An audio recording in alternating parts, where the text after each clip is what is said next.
Hello to my YouTube family that's opted to join me for another live session on this, the 23rd day of March, 2023. Thank you for coming to my YouTube page and taking some time out of your, I'm very sure, out of your very busy day.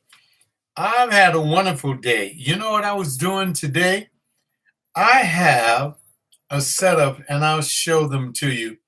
No, I have this is the movie that I watched today. This was a wonderful film on the Congo where it talks about the white king, red rubber, and the black death. Talking about the king of Belgium back when he colonized the Congolese people and ripped off their nation of all of the resources and whatnot, and made Belgium and Europe great, and just treated the black people of that country like they're doing today in many countries all over the world. Terrible. I watched it, and it was a stunning video. It's a journey into the original heart of darkness. A great little DVD, very educational, and I admonish you to watch good DVDs. What do you do as a senior citizen to keep you from falling into a slump? Well, another reason that I thought that I'd come on live today is because tomorrow, and I've been waiting on this date a long time, I enter into the hospital in order to receive my prostate surgery. No, I don't have cancer. I just have to, I forget the medical term, but it's where they laser you and so that your urine flow would be stronger. I'm going to go in for that. It's a 1-day procedure where you go in to the hospital, the microphone again. What do you do to keep active, to keep from getting down as a senior citizen? That's the question of the day. I want to help my homeboys and homegirls that have a few years on them. For those of you younger generation people out there, I'd love for you to give your comments on what you think getting old is like. I recently had a conversation with my daughter, and she hung up on me, and I learned something in her hanging up on me. I learned that when you speak with the younger generation, you're supposed to speak with the fervency to travel along with where they are if you want to be popular. I have never strived to be a popular man. As a matter of fact, being popular is not my cup of tea. I would rather be truthful and factual. Let me share with you my view. See, because I'm an old person and I'm old school, and I believe in hard work. I believe in if you want something, earn it yourself. If you think that you deserve something, prove that you deserve it by how you confront the energy all around you. Here in Los Angeles, they're currently going through, and I don't know whether the LA Unified School District has solved the strike, but workers are on strike. Some of the teachers are on strike for higher pay. And I think that in some of the pay categories, they want a 30% pay raise. And Hi, Tony. Thank you for joining me. Let's see. Oh, Tony, I got to tell you about these beads. Yeah, I really love my Afrocentric jewelry now, or my beads and all of that. It keeps me like when I step out. I stepped out yesterday and I had on my little, let me show you. I got it hanging on the back of my chair. I'll put it on now. I was in the supermarket, and I'll come back to the point. And who else is that? Okay. Hey, hello, Mark by Smith. And I hope you guys have time to tune in. And I'd love for you to, just talk back to me and let me know whether you think I'm on the right track. I want to show you this thing. I was in a beautiful African artifact store, and I came across this thing. Let me show it to you. I'm going to put it on. I have it hanging right here on the back of my chair, and it's a great little, let me set it aside. It's a great African American wrap, and it keeps the senior citizen cool and warm. And isn't this beautiful? Just beautiful with my African flair. I'm telling you. Did you enjoy the last visit? Thank you very much for enjoying the last visit. I had a ball during that last visit, and I'm going to share with you before I go off the air today. Thank you, Tony. I'm going to share with you before I go off the air today a young man's YouTube page that I'd love for you to visit. He is basically a student of mine. I met him a number of years ago when I was doing a Basics of the Faith conference in Newark, New Jersey. I flew to Jersey, as some of you guys know. I flew to Jersey on my own, and I met this man, and I'll tell you about him before I go off the air. But this is primarily for us older, mature guys, how we should live as we continuously grow old. Because a lot of people have this in mind. They say, well, when I get old, I can't keep up with the young men anymore, and I can't do what I used to do because I'm old. But you can do a heck of a lot of things. The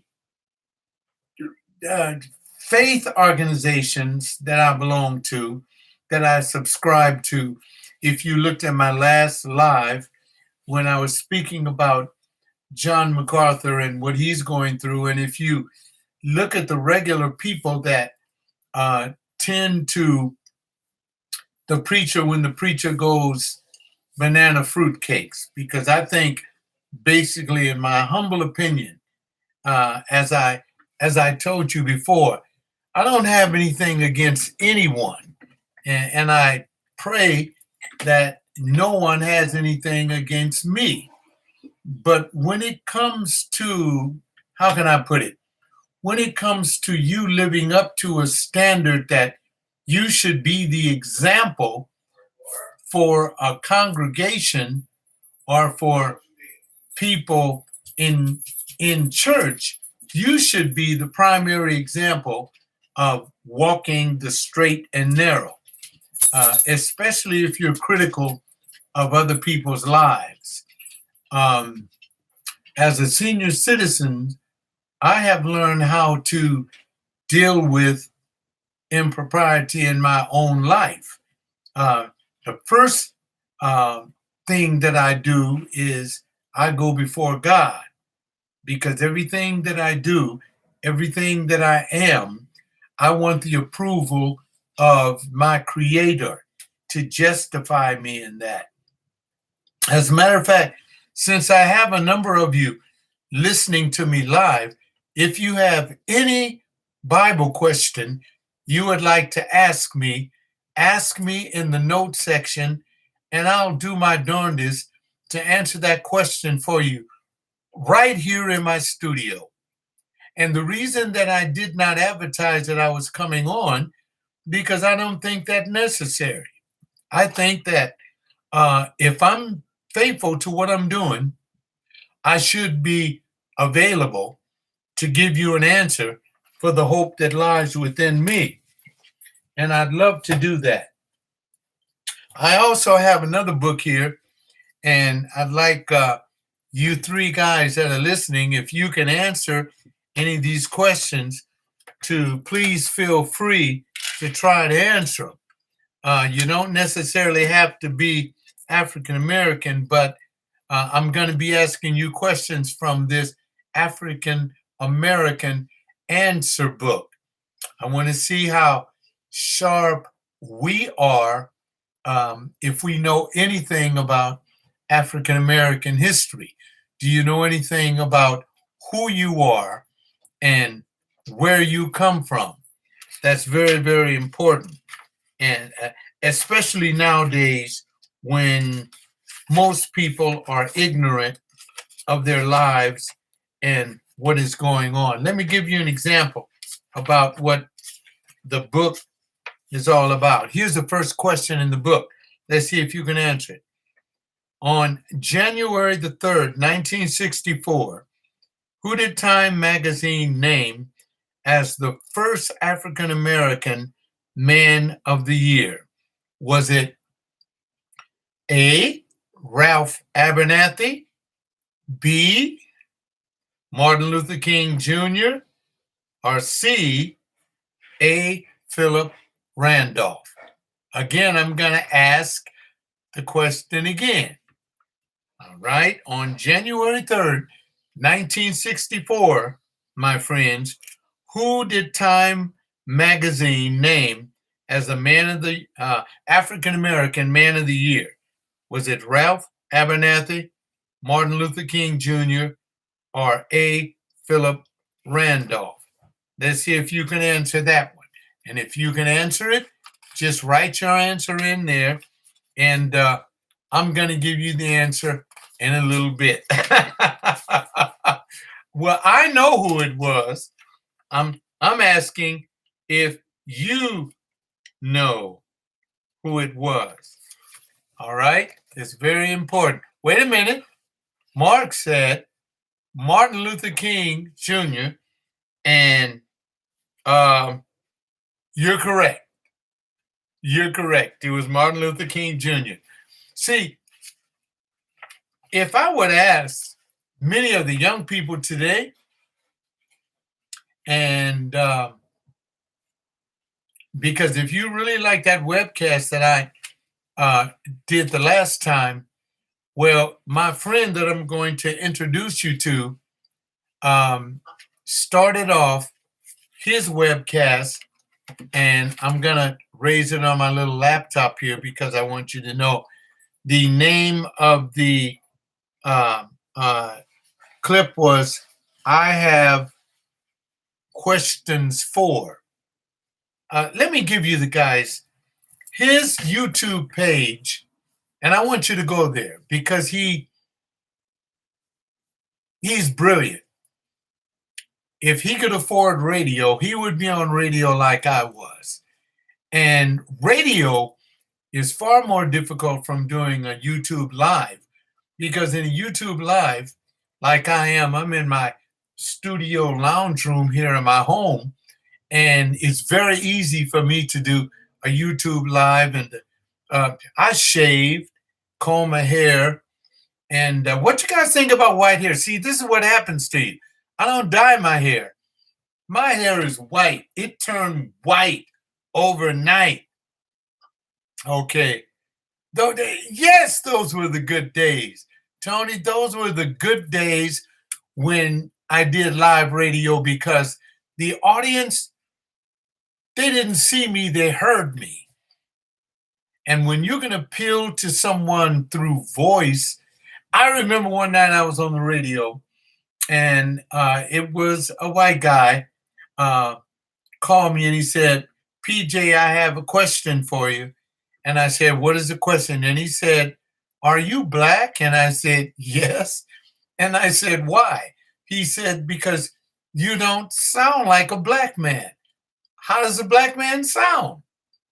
I don't use the best of English, but I do pride myself in being a black man now. I wasn't as blackish as I am now because I think what threw me for a loop is when we start getting choked out by the cops and all this kind of stuff. And so now what I do is I pay very close attention to all of those things, and I'm very, very, very, very conscious about those things. So guys, ask me any question you want. The guy that I want to introduce you to, his YouTube page is called the BCV, standing for Book, Chapter, Verse Channel. He has the Book, Chapter, and Verse Channel. His name is Seiko Woods. Okay? When you go to the YouTube page, you will find him, and he has his library in back of him. It's a real one. He has on a white cap, and let me lean over so I can read this correctly. It says the BCV channel is hosted by Seiko Woods, is a ministry that, well, what he does is he does exactly what I did.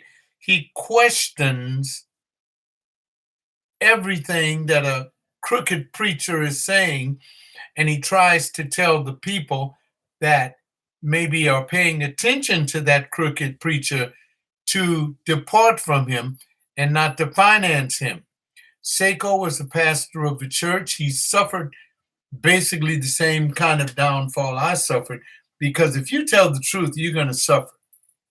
Man, did they lie on me. Did they lie on me big time? And they wanted what I had. I just walked away from it. I said, you want this? You can have it. See if you can do it. They couldn't do it. They couldn't do it. Get this. I want to talk to you young men out there. When God calls a person to do something, he calls them. Come here, Harcourt. I want to show you my dog because, see, I heard him jangling around. Come on, Harcourt. Get up here, boy. This is my dog, Harcourt. Say hello to the audience. And Harcourt is a little, I had the big bro man, but I had to get a smaller dog because bro man died on me. He lived with me all those years, and he just went away. And so I got Harcourt. He walks me around the block. Sometime I open up the front door and just let him out. And he loves PJ. He does. He is my best friend here in the house. Harcourt keeps me busy, right? You know I don't like you licking me in my face, boy. But Seiko has a great YouTube page, and I want to, I'm going to put an attachment up on my, no, I don't have a doggy bone for you. What do you mean? You want a doggy bone? Huh? He wants a doggy bone. That's Harcourt. Yeah. Harcourt was so glad to see me the last time he had missed me. Well, of course, Mark. Mark, I'm going to tell you, Harcourt misses anybody that comes by the house. And he doesn't forget anybody either. He really doesn't. But like I was saying, I'm going to see how smart you guys are, because I don't think you're that smart. Here's question number 2 now.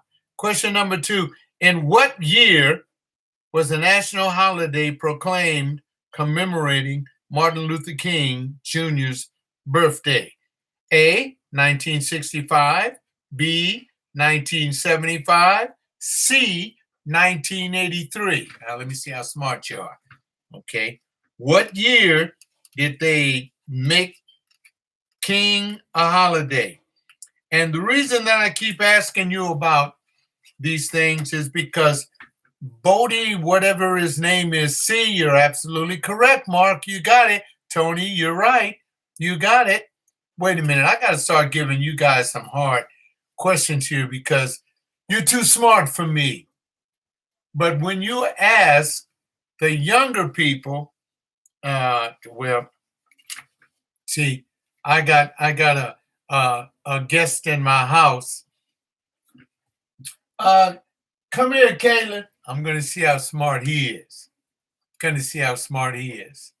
I'm gonna see what he knows. Come here, Caitlin. No, it's not about how smart I am. I'm doing a lot. Pull up the chair. Pull up the chair. No, I'm cooking. Yeah, I know you're cooking, but I gotta ask you a question. Yeah, ask me a question. All right. This question is for Caitlin. All right, pull up the chair. Now, here's the question. True or false? The Memphis to Jackson March gave birth to the phrase Black Power. True or false? And you guys can answer too if you want to. No, you said. I'm going to read it again. True or false? The Memphis to Jackson March gave birth to the phrase Black Power. That's false. You say that's false? Okay. Let me see. Tony says that's false. It's too late, Mark. You answered too. All right, all of you. Wait a minute. It's true. It's true. Okay. Yes, all of you missed it. All of you missed it. You see what I'm talking about? We need to do something. I didn't know it gave birth. It gave birth. People were marching all the time. Yeah, but you have to understand. During the civil rights. Tony, yeah, sure. All right, wait a minute. Here's one. Number 20 in the book. What was Malcolm X's real name? A, Malcolm Jackson. B, Malcolm Robinson. C, Malcolm Little.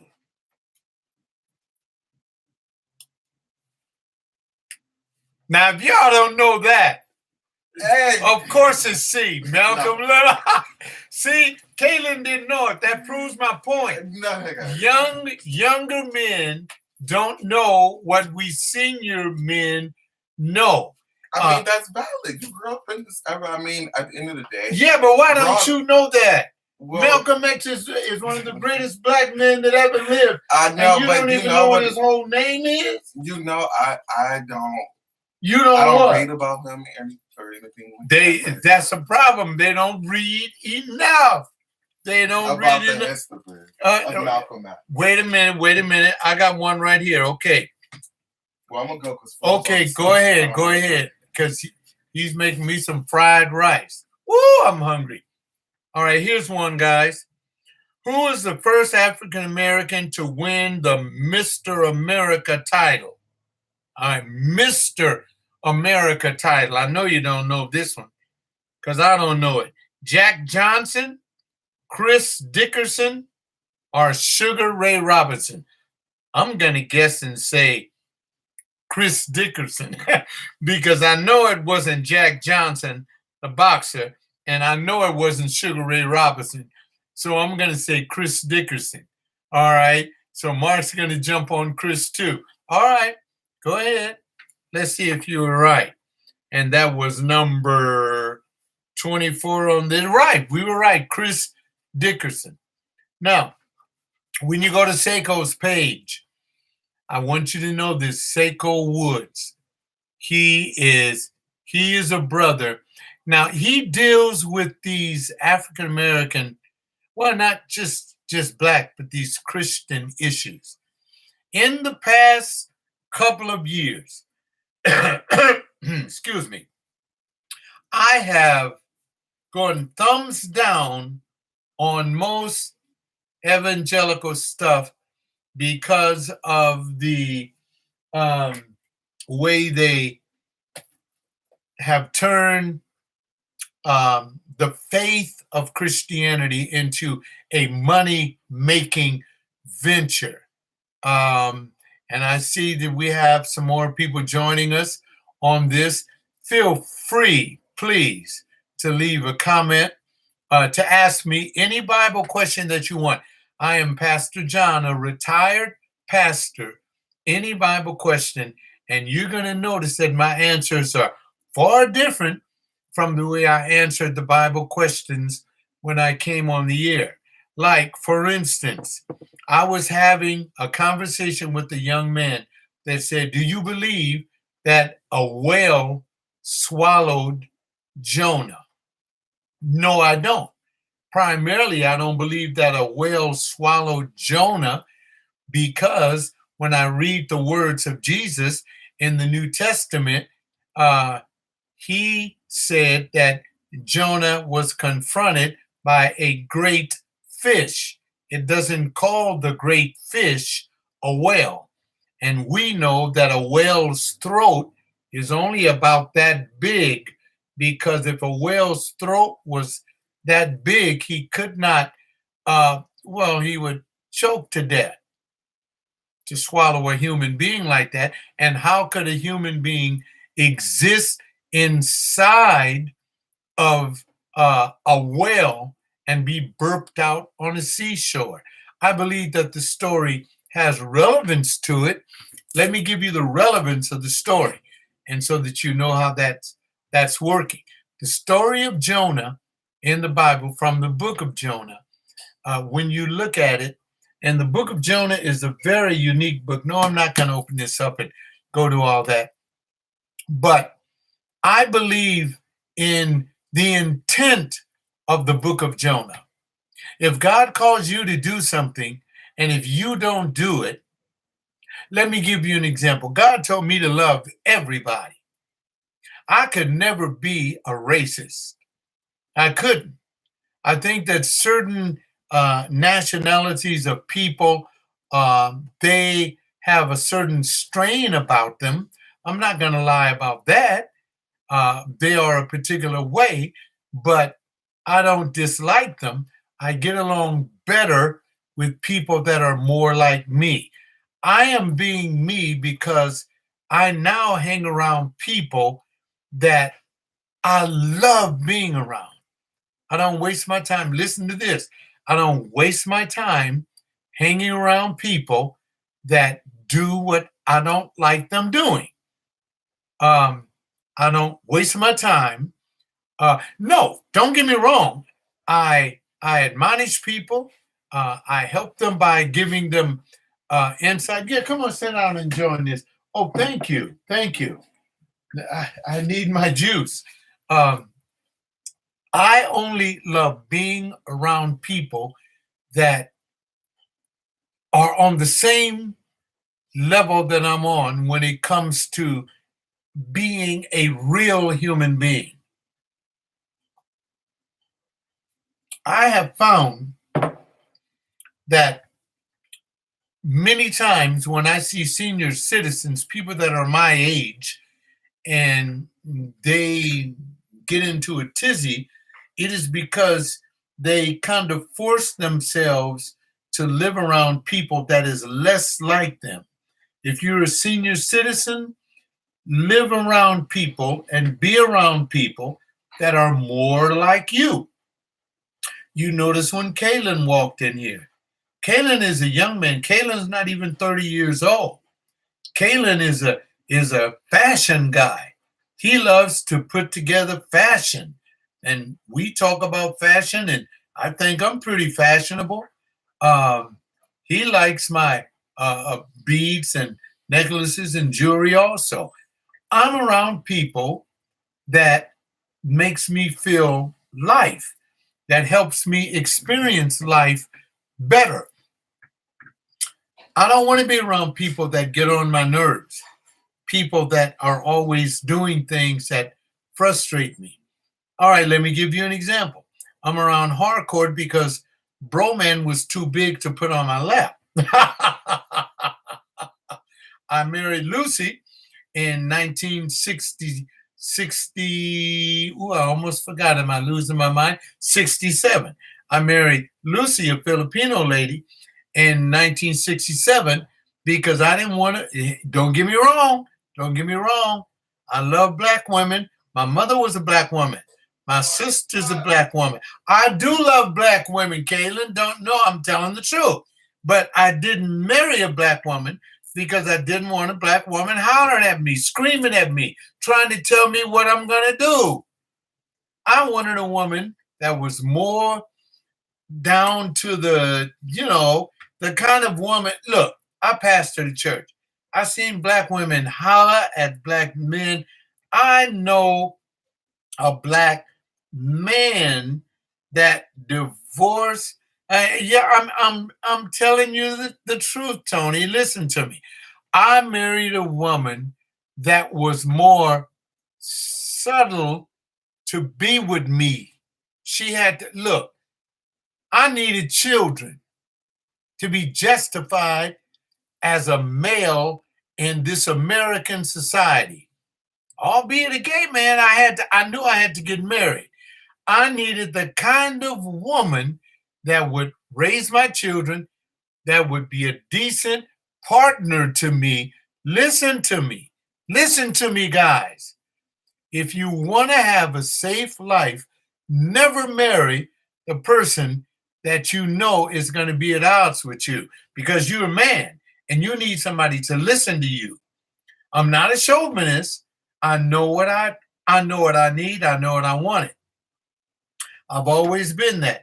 And I chose that. And Lucy was the perfect wife for me. Now, how can I prove it? That's what I expected you to ask. Wait a minute, let me read it. I remember your wife, very nice lady, made everybody breakfast in class. You're right, Tony. She would make trays of food, didn't she? Bring it out to the classroom and feed all of us. And would do it. I didn't tell her to do that. She said, "Are your men coming by today?" I said, "Yes, I'm teaching them a class in the morning." And she would come and bring bacon and eggs, coffee, uh, biscuits. Yes, that was my wife. Now, how did I know she was going to be that kind of woman? Because she did the same thing for me when I was dating her. And once a person, if you really want to find, listen to this sage now. Listen to somebody that knows about life.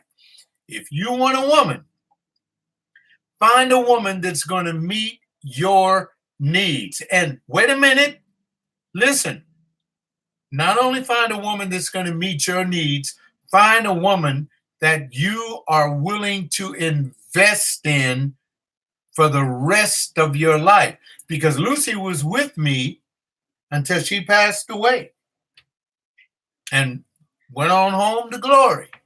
She was with me in this house for 35 years.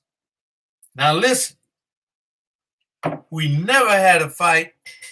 I remember somebody said on that webcast that Seiko did, they were trying to discredit Seiko because he was speaking about or against Dr. John MacArthur, because Dr. John MacArthur is a crook and a bookseller instead of a godly man. I've been in John MacArthur's church. I've met in private meetings with him. I deemed him as a friend of mine. But when you don't even know the day that you met Christ and you start acting foolish and stupid, I got to put you down. That would be like somebody coming to me saying, "John, how can you say that you believe?" Thank you, Mark.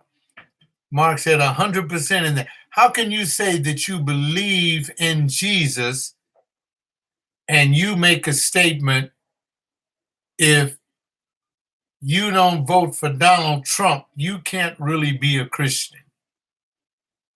And I know that Donald Trump is bothered in his head. See what I mean? See what I mean? You can't do that. And when I was a pastor, I never, ever try to tell anybody who to vote for from the pulpit. You don't ever do that. Let me get this light. There we go. You don't ever try to tell anybody in your congregation who to vote for. That's not the preacher's job. The preacher's job is to handle the WOG, the WOG. What is the WOG? The WOG is this. This is the only thing that a preacher is supposed to be dealing with. That's all. That's all.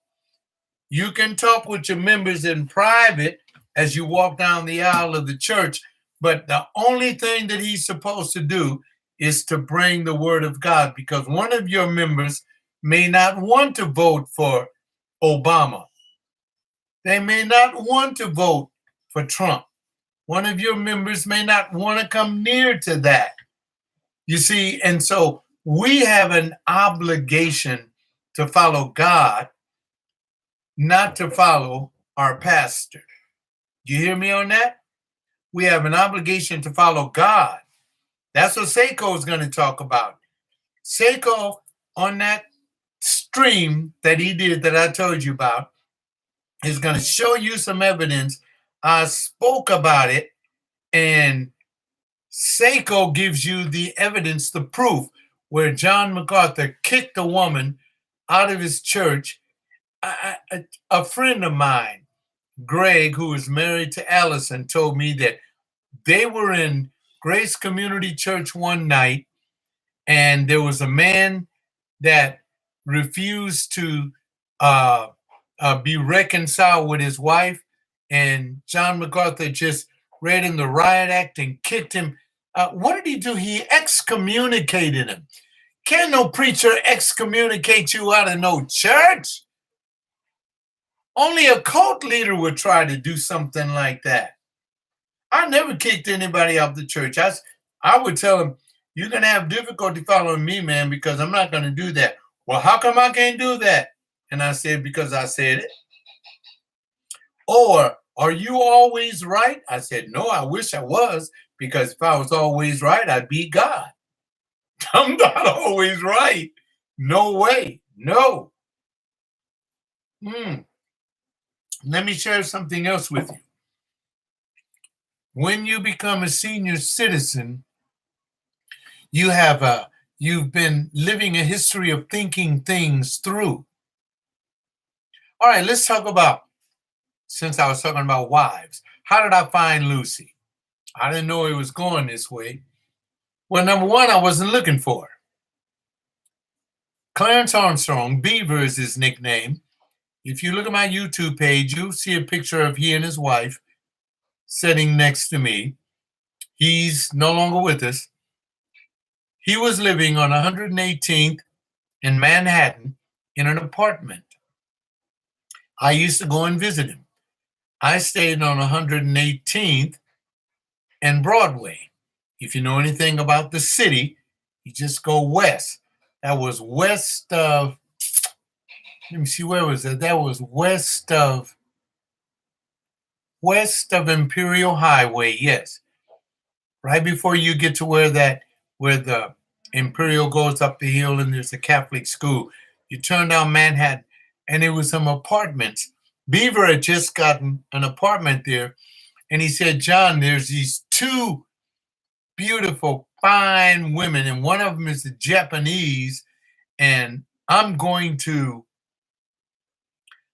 get next to the Japanese one, and the other one is a female. And I said, oh, you're crazy. And he said, and the Japanese one said that she would help me prepare a Thanksgiving meal. I was curious, so I went by Beaver's house. And there was Lucy preparing his Thanksgiving dinner. She had black hair all down her back. It was long, all down her back. Those beautiful dark brown eyes. She had this beautiful olive color. And I wasn't into anybody then. I wasn't into men. I wasn't into women. I didn't know what I wanted, guys. I didn't know what I wanted, who I wanted, how I wanted them. But I knew that I needed somebody. I knew that I had a proclivity to like men. I love being around men. Men made me laugh, smile. Look at this. I never had a fist fight in my life, ever, ever, because I've never wanted to beat up on a guy. I don't know why I would want to beat up on a brother. Uh, I went upstairs to where they live, and there was Lucy. Anda Lucia Garlindo la Soledad Blanco. That was her name. She was like a dream, man. It was love at first sight. I just looked at her and know that I loved her. That's how you know you found the person that you want to be with. I don't care whether they're male or female, because some of us fall in love with but you know that you found the person you want to be with your entire life when you look at them and you get Google eyes. You just, wow. Wow.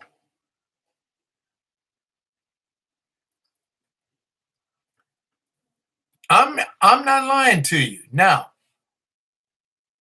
I told her after meeting her the fourth time, because I kept going by to visit my friend Beaver, and he said that he was going to get with her first. And I said, no, you're not. That's going to be my wife. And he said, and I've never spoken about marrying anyone. Now, people, I'm not lying to you. For those of you that are young women that are listening in, listen to a man who chose his woman. Didn't no woman choose me. I chose her. I believe that if you're a man, you choose your woman. You know who you want to have babies with. You know who you want to eat dinner with.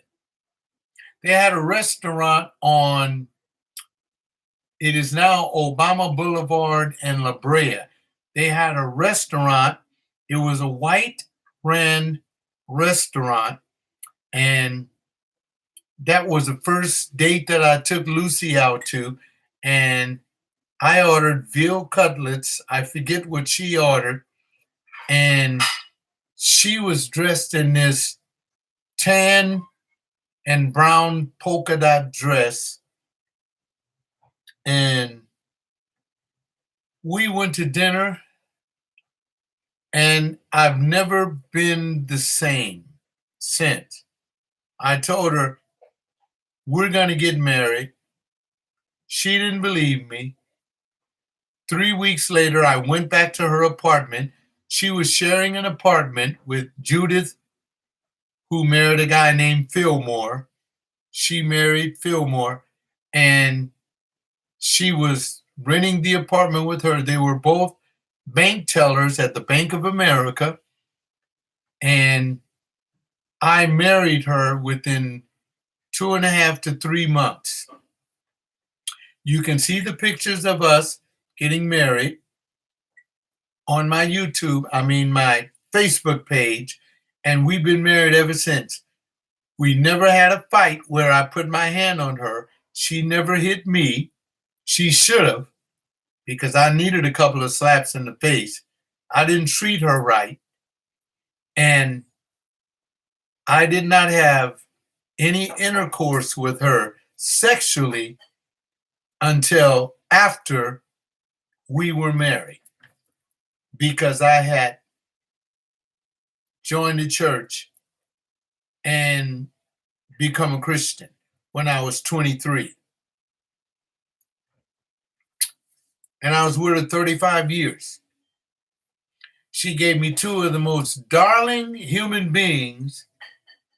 All the guys that meet my daughters love my daughters. They are sharp, smart. I was telling you that my daughter hung up on me yesterday because my daughter thinks that I should be more acquiescent towards the down and out people. And instead of being a stubborn, everybody should get up and work hard to attain what I obtained. I don't believe that you should give anybody anything. I believe that if anybody merits anything, they should work for it. They should sweat for it. And that no one, even myself, is deserving of anything unless they put forth the effort to work for it. In my Bible, it tells me, and don't ask me where the verse is because I've forgotten it. It's been years. Uh, but there's a verse in the Bible says that if a man doesn't work, he shouldn't eat. You know what that means? If a man doesn't get off of his ass and do something, then why should he have his hand out to try to eat something when it's time to eat? If he doesn't work, he shouldn't eat. Now, I don't know whether that's only in the Bible, but it's a life proverb. If you don't work, you shouldn't eat. Okay, guys, you're still there. I'm going to see how smart you are. Because, see, you're getting quiet on me here. So I got to ask you another question. Oh, this is great, great, great, great. Let me see. Here's question number, okay. True or false? Many slave ships took as long as 8 months to sail from the African coast to America. True or false? Many slave ships took as long as 8 months to sail from the African coast to America. Is that true or is that false? We're going to see how smart you young whippersnappers are. Because, as a matter of fact, I think it's, let me go for it. I think that's true. It had to take that long because they didn't have the navigational skills that we had. And then you had to look at the tides of the sea, whether a ship, and you can learn a lot about that in the Bible. If you look at the missionary journeys of the Apostle Paul, especially in the book of Acts, because I took the church that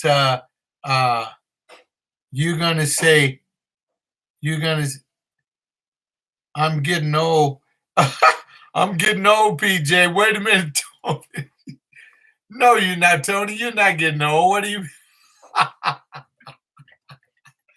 Tony, I'm 79. Does it look like I'm getting old? What are you talking about? You're not getting old. You're prime. Tony, if you're only 45, you're not getting old, boy. You are a baby. You're a baby. What are you talking about you getting old? Are you crazy? Wait a minute. I got up one night and I could not urinate. I said, what is this? I feel like I got to pee and I couldn't pee. This was a number of years ago. It first started happening to me in 2005. I was well over 50 something. Okay. And I didn't wake the boys up. I said, no. I jumped in my convertible Lexus, drove all the way to the VA hospital, and I told the, okay, Mark, you 41, you a baby, boy. You ain't no, y'all are babies. Wait, let me explain this to you, and then you know what I'm talking about. I couldn't pee. So I got up and I went to the VA and I told them I can't pee. They said, we can't help you. I'm leaning up against the counter. Yes, you're still a youngster. You're still a youngster because you don't think like a senior citizen. You got to be a senior citizen. You got to go through stuff. I went there and I couldn't pee. And they said, well, we can't help you because we're going through a change of shifts. I had on a pair of blue jeans and my blue jeans was wet and I didn't have the Kaiser because I was going through a transition with my Medi-Cal and everything. So I leaned up against the counter and I was obviously in pain. And a black man that was sitting up there, he came up to me and he tapped me on the shoulder and he said, sir, if you want anything at the VA hospital, you got to fall out. I said, what? He said, "You've got to fall out if you want some service." I said, "I'm not going to act all undignified and fall out here. I'm going to wait my turn." And you know what I did? I called out to God under my breath. I didn't open my mouth. I just said, "Lord, I've never been in pain like this in my life. It feels like my stomach is going to burst." My bladder was just overpacked, and the urethra was blocked because the prostate was so large. Because if you know anything about your anatomy, that the urethra goes right through the middle of the prostate, and the prostate is supposed to be the size of an acorn. Mine was the size of a baseball, and so it cut off the urethra, and the urine couldn't pass through there to go through the bladder to come out of the penis to urinate. When I prayed to God, guess what? Immediately the pain stopped. When the shift had ended and they came out, they put me in a wheelchair, gave me a bed, put a catheter in there, and that water came out like Niagara Falls.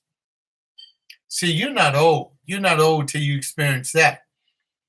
You're not old until you have to become a college professor and teach philosophy in order to make money because the church that you pastor never gave you a decent retirement.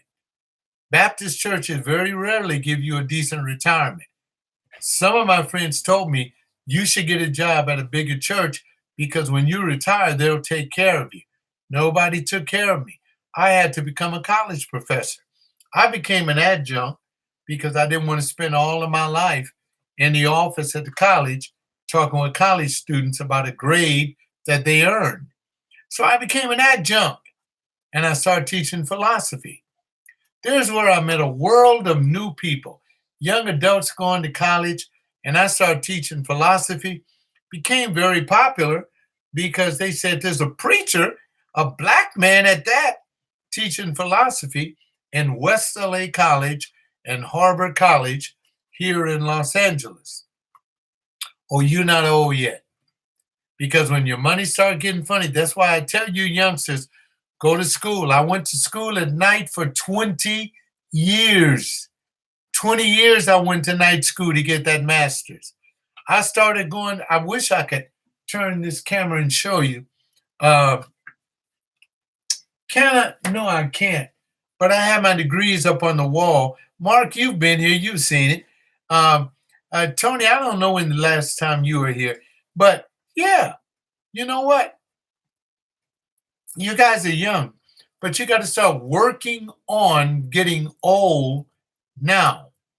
There's something else that I had to do. Okay, good. You remember the degrees. Good for you, Tony. Something else. I was in this house and I was paying a house note. And I said, okay, good. I was in this house and I said, I'm not going to pay this house off. My daughters don't want to move back here in the hood. So what I did is I got a reverse mortgage. I live off the income of my house. Every 2 or 3 years, I take the equity out of the house and I live off of it. I can go on a sea cruise if I wanted to. I just go to my reverse mortgage and say, send me $2,000. They'll send it to me.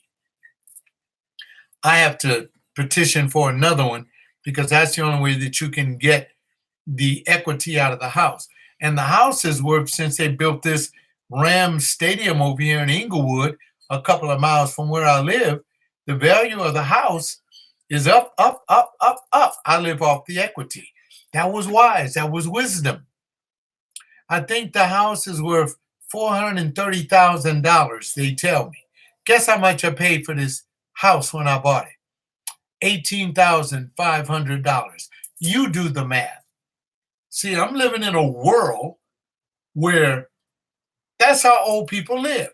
But you have to live in wisdom. Buy that piece of a shack of a house.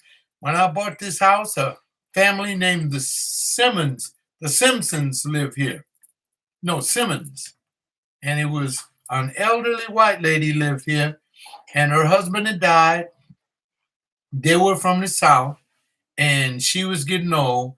The family was going to put her in a rest home. She's passed away. And when me and Lucy bought the house, it needed painting and a lot of work. And you guys that see the way I live in the house, I fixed this house up over the years. And I told my wife, we're not buying another house. You know what? You can go down the street and see houses just like this selling on my street for $1 million after they remodeled it. Somebody's crazy. 18,500 people.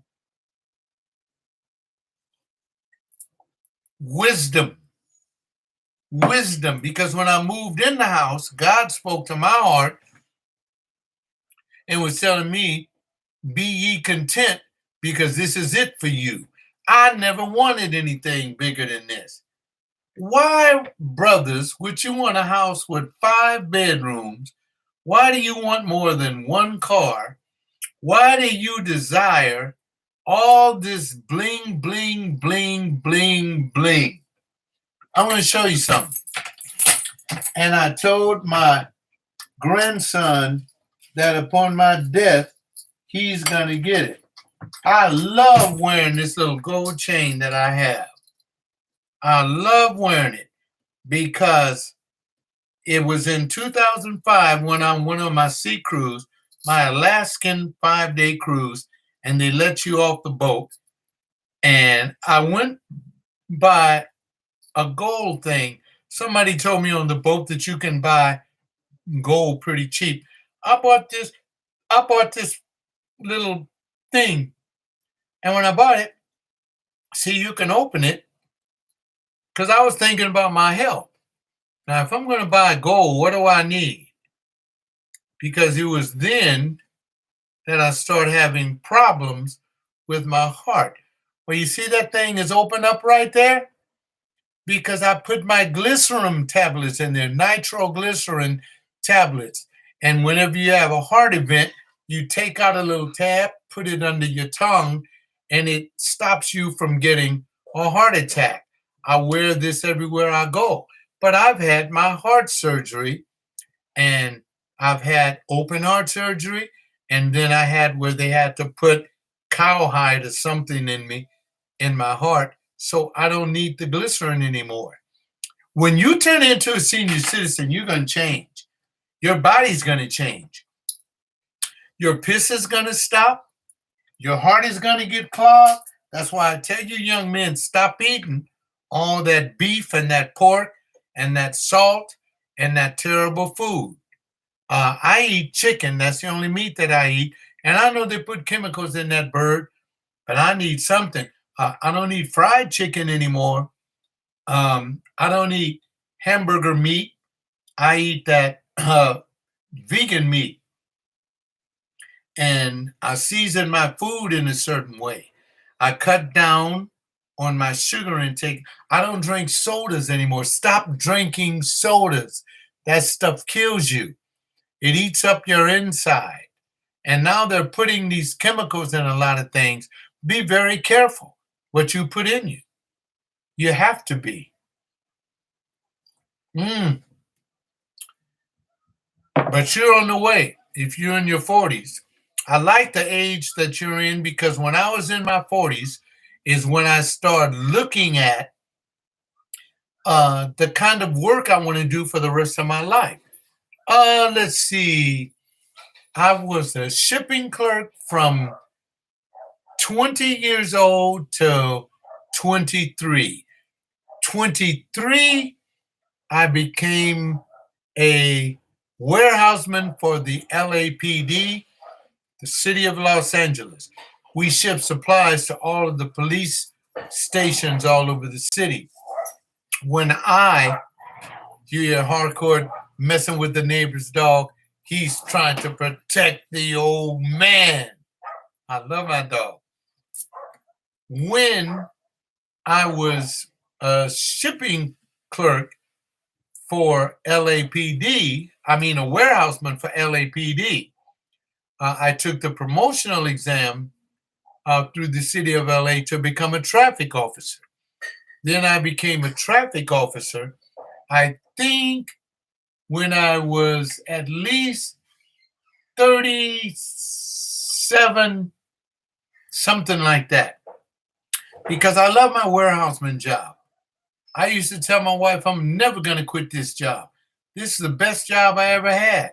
I had a city job working for the city of LA, LAPD. Come on, man. I was gaining a reputation.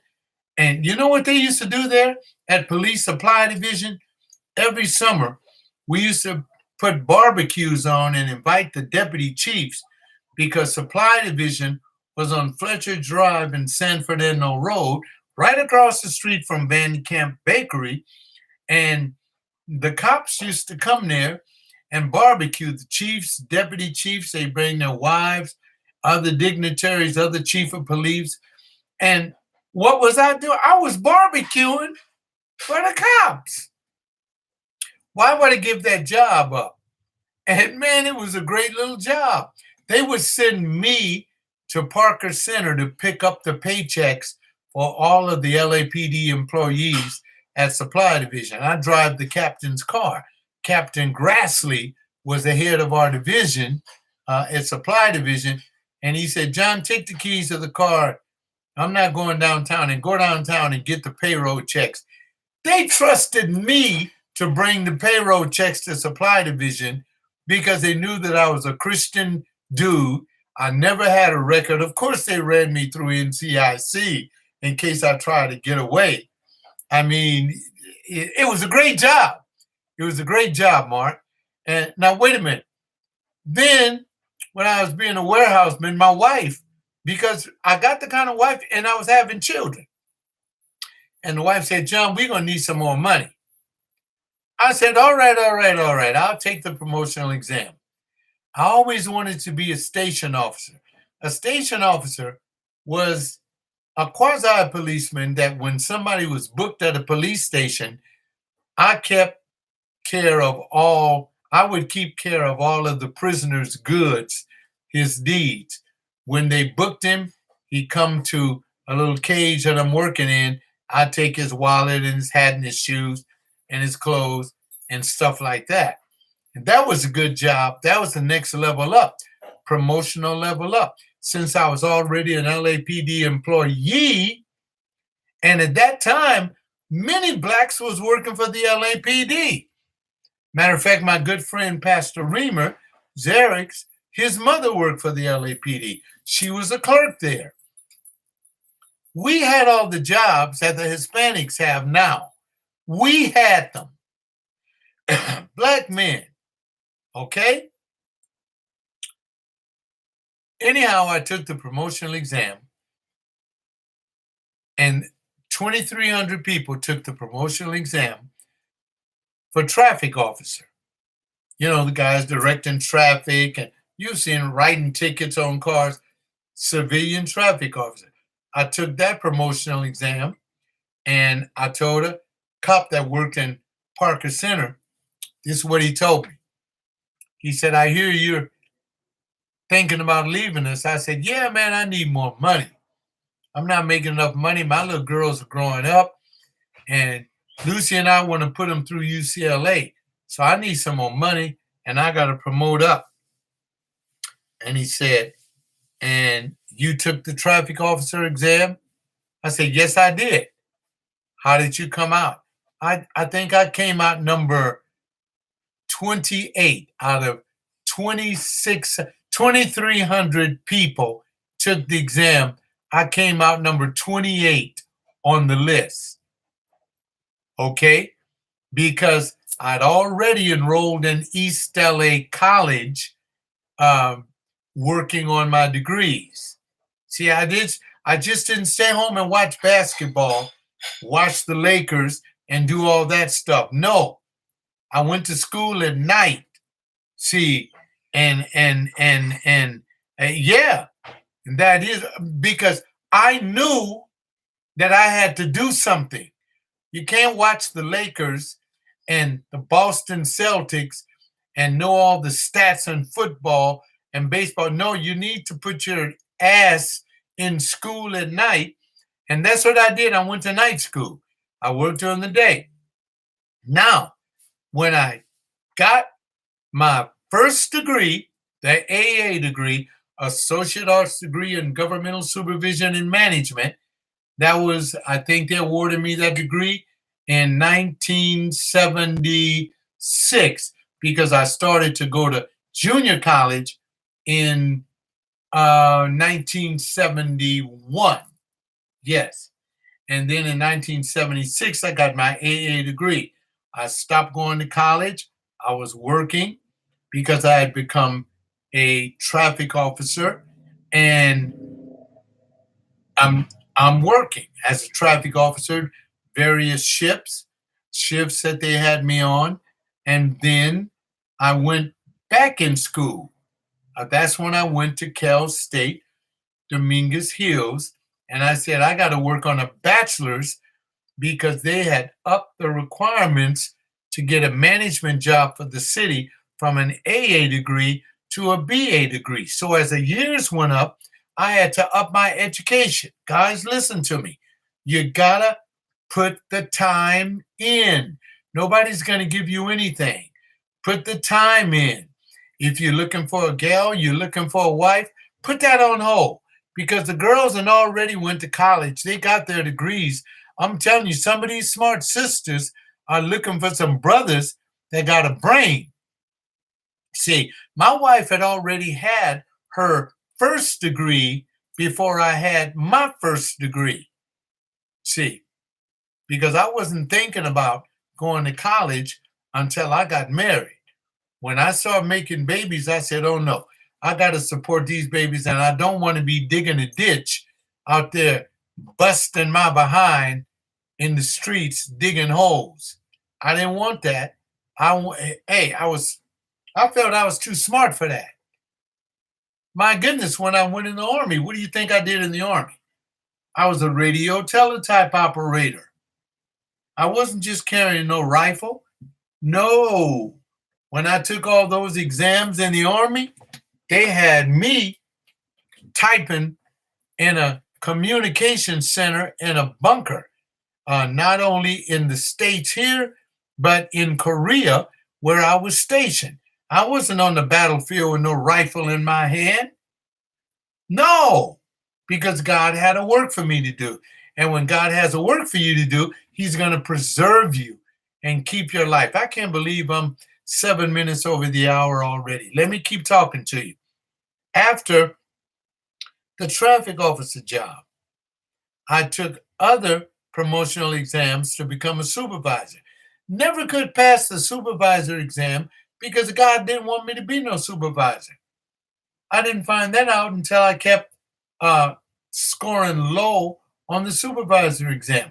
God wanted me to be a pastor. And so in 1988, while I'm a traffic officer, I became ordained and a preacher, and I started preaching in church. And I think it was 1989, I couldn't pastor the church because it grew too fast. And I told my wife, I can't pastor a church and be a traffic officer at the same time. I had to quit the city job. When I quit the job, I had 300 hours full paid sick time that I left on the books because I never called in sick. I went to work every day. I was never late. And I became a full-time pastor. Grew the church up from 45 members to over 300. Started my own radio ministry, the first Black African-American brother on KKLA doing apologetics, shutting the white boys down with my theology and with my bravado because God ain't never left himself without a witness. I know I'm bad. And then the brothers in the church got jealous and thought they could do what I can do. I told them, well, go ahead and take it if you think you can do it.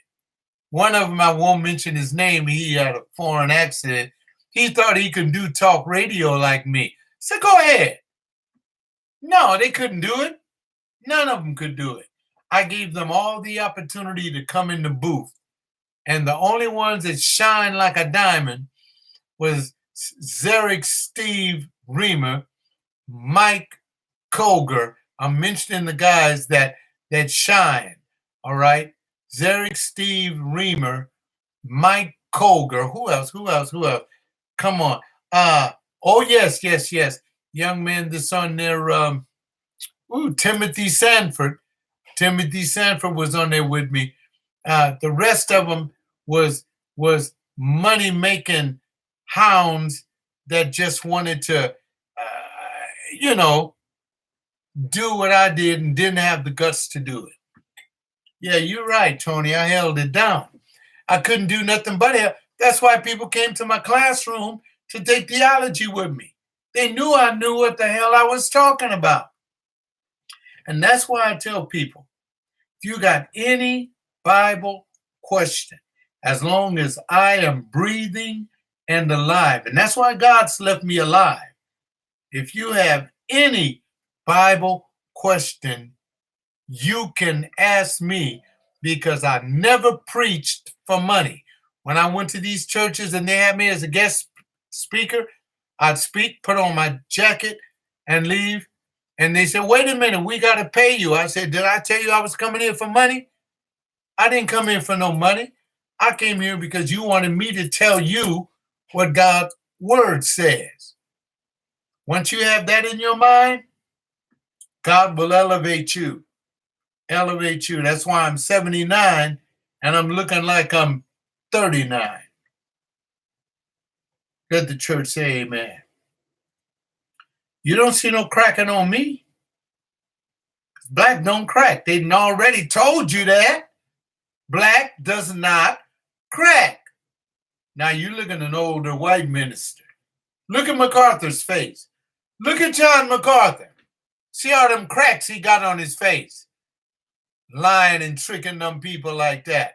I didn't mean to switch the subject, but when you do it for God, God will keep you and sustain you. And what do? You don't put people down. I heard John MacArthur say that all the homosexuals are going to hell. No, they're not. No, they're not. Just like I heard her say, hey, guess who's doing heterosexual mess in the church and destroying it? These straight cats are crazy, messing with these kids and these little girls. And yet they're going to try to get on the LGBT community. Let me be quiet. I've had a heck of a time here today, and I'm glad that you folk can join me. Listen, I'm going into the hospital tomorrow, and I don't think I'm going to have a problem. But in case I do, you remember this. PJ love you. He will always love you. He will always tell you the truth. And he is in your corner when it comes to you figuring it out. I'm a senior citizen. I'm 79. I didn't need a PhD degree. You know, they wanted me to go to school and get a PhD. I don't need a post-hole digging degree. I don't need that. God bless you guys. I know that your heart is with me. And those that will see this at a later date and watch it, I appreciate your prayers. Go to my website, johnecoleman.org. I'm going to put an attachment on there for Seiko's page, for his YouTube page. I love you much. I'm getting hungry. Got to go eat my fried rice. Got to stop this stream. I love you. Mark says, I'm glad that that